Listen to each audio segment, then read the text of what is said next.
In James, if you will notice in that first chapter, he makes the promise of wisdom. Listen to what he says. For if any of you lacks wisdom, let him ask of God, who gives to all people generously and without reproach, and it will be given to him. Somebody says, well, I don't know what to do. Well, listen, you may not know what to do. Do you want wisdom? You have the promise of wisdom. Watch this. A promise of God says that all of the sovereign power of God is behind what he promises, and he will make it work. You need wisdom. That is, you need to see things from God's perspective. You need to make a wise decision here.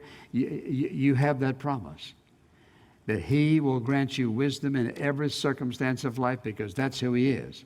You have the wisdom of God dwelling within you. Now, if you're living in sin, here's what that does. It confuses the issue. And you listen, you'll not be able, listen, here's what sin does. Sin does what? Sin crowds out the truth of the living God. And it's not that it's not there. It's that you don't know how to seek his wisdom. Or secondly, you don't believe that God is absolutely sufficient for that. This is what the devil always does. The devil wants to create doubt. If he can create doubt within you, then he's won a victory over you. Does it mean you've lost the promise? No. The fact is, you refuse to claim the promise.